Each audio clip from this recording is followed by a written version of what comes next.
Taylor Hall, number 71 in your Hurricanes program, if we even have programs anymore. I really don't know that we do. Joins us on the Adam Gold Show. Taylor, thank you very much for the time. This is our first opportunity to talk, so I do appreciate that. Welcome to Raleigh. Are you planning on watching a game tonight? Yeah, 100%. I think it's going to be good theater. It's been a really good tournament and great exposure for the NHL. And the passion that we play with is evident. And it's been a long time since there's been best on best internationally. So I think we're all, it's kind of the talk of the dressing room today, and just excited about seeing what's going to happen. Taylor Hall is joining us here on the Adam Gold Show. To take me back to Saturday night, how much of, how were you dialed in? How much were teammates or friends around the league locked into this? What was going through your mind as this whole thing was unfolding?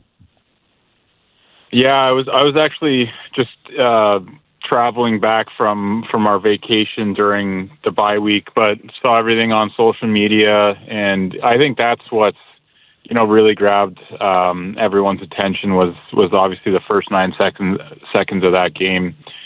I think it's great what those guys did. They set the tone for the game. I think they let everyone know that this is more than just a best on best tournament. It's about playing for your country and everything that goes along with that. And I think just the climate that we're at politically adds another dimension to everything. So it's really interesting, and the passion that they're playing with, I think, is probably the biggest selling point. And you mentioned the climate with what's going on back and forth geopolitically between the U.S. and Canada, and the booing of the national anthems. That obviously does matter to the players involved. Honestly, I think I'll disagree. I don't think that the climate politically is making the players play any harder. I don't think that the Americans fought the Canadians because the anthem.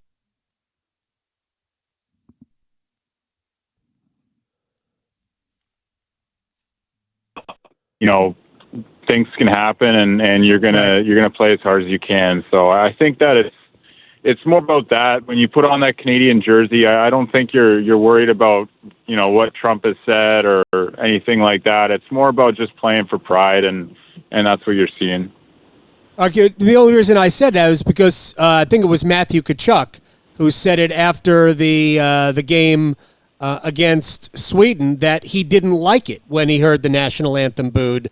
And I think, the stuff said out of the locker room was that I don't think we're talking about tariffs here or the 51st state. I don't think anybody is taking those types of things and assigning meaning to that in a hockey sense. But just the fact that the anthem was booed, but it was not booed in Boston. As somebody who played in Boston, what do you anticipate the atmosphere will be like tonight? It'll be electric. The fans in Boston, they really bring a lot of passion to the game. The one thing I'll say is, it could have been a Tuesday night against one of the worst teams in the league, and the atmosphere and the crowd would be amazing playing for the Bruins. So they know their hockey. They have a rich hockey history, not only with the Bruins, but just developing NHL players throughout the region. I couldn't think of a better place for the final game to be tonight other than Boston. Taylor Hall is joining us here on the Adam Gold Show. As a guy who knows the game, how do you think, does one side have an advantage over the other in any particular area? It would be easy to go, well, Connor Hellebuck's best goalie in the world, or at least certainly in this tournament. Jordan Binnington can be great, has won a cup, all of that. How do you assess the strengths and weaknesses of these two teams? Yeah, I mean, probably the biggest thing is McAvoy being out and then Makar coming in. That's a pretty big swap. And, Makar being out the last game for Canada, I think you could see that they just weren't able to get through the neutral zone as quickly and as easily and as with possession like they usually can. So that'll be an interesting thing just for me personally to watch tonight is how much Makar helps them. I bet you he's going to play, upwards of 30 minutes in regulation. So, yeah, it'll be a good watch, and it's been a while since we've had a game like this in the middle of the season that's grabbed everyone's attention. Pretty good replacement for the All-Star game, no?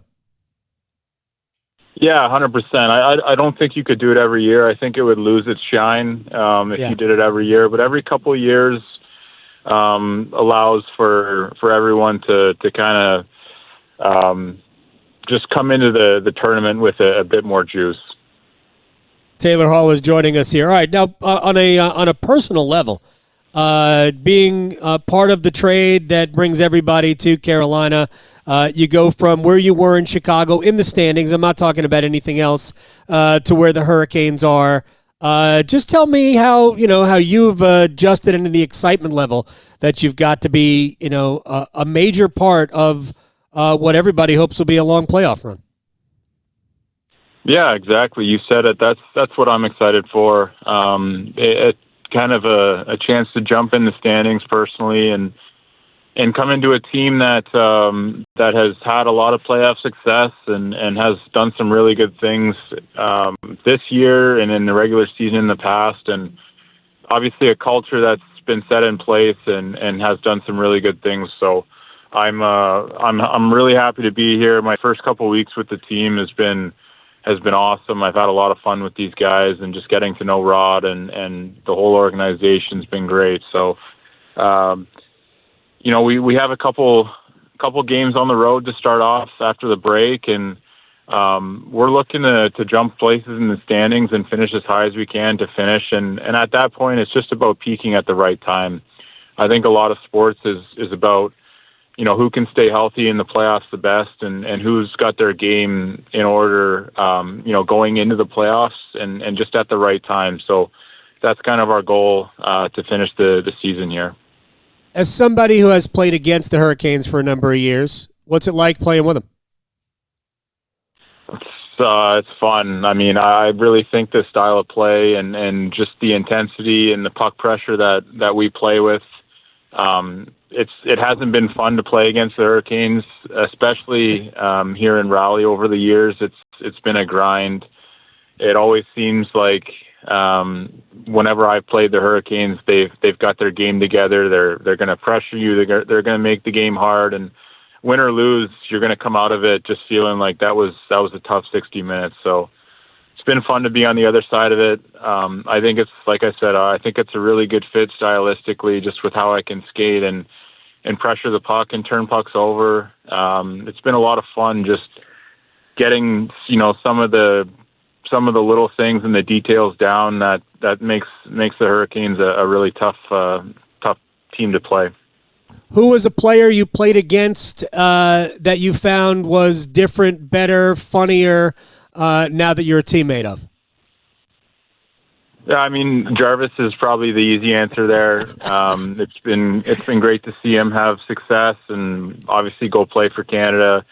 And he's a treat to be around in the dressing room, brings a lot of energy. I'd say Brent Burns is another guy, obviously, the beard and everything that he has off the ice, but he's such a good hockey player. And at his age to do the things that he does that I see in practice day in, day out, I'd say he's a guy that's, I wouldn't say surprised me a bit, but it's pretty cool to see a guy at his age do the things that he can do and just overall such a good hockey player. All right, final thing for you, and I appreciate your time. Describe Jacob Slavin for people who don't know. Well, I mean, the other game, the last game before the break, he took his second minor penalty of the season. So, if you can be that good defensively and that hard to play against, but only take 2 penalties, it just means that you're always in good position. You're never reaching. You're playing the game the right way. For years, it's just been a battle to play against him. He's got such a good stick. His angles are great. He kind of dictates play without being a guy that has the puck all the time. He's been a lot of fun to play with since I've been here. His puck skills and the way that he can carry it and move it and pass it, have improved over the years to the point now where he's, one of the best defensemen on Team USA. So, wishing him all the best tonight, and it's been fun being his teammate. Who wins tonight? I think Canada takes it. I don't know. It's gonna be close, but I'd say Canada 4-2. 4-2, empty net goal. Maybe Seth Jarvis a shorthander. That'd be nice. He's due for one of those. Yeah, what's the knack there? I mean, why do he and Aho seem to have such great chemistry? Shorthand, they have chemistry anyway, but what is it about when he's shorthanded that makes him so dangerous? Well, I just think he sees situations where he's playing against 4 forwards and 1 D, and he knows that obviously they're trying to score goals, so he picks and chooses the right time to go. And sometimes there's one less guy on the ice, so there's a bit more space out there. He can always just ice a puck if he doesn't like what he has. So there's a bit of freedom that some offensive guys can take advantage of. And at the end of the day, it's his speed and his skating that's his biggest weapon from what I've seen so far. And Aho can skate just as well too. So they put a lot of pressure on the other team, and it's been cool to see, especially that last game before the break against LA. That goal they scored was a thing of beauty. Taylor Hall, I appreciate your time, sir. Good luck the last 26 games of the regular season and into the playoffs. Talk to you soon. All right. Thank you.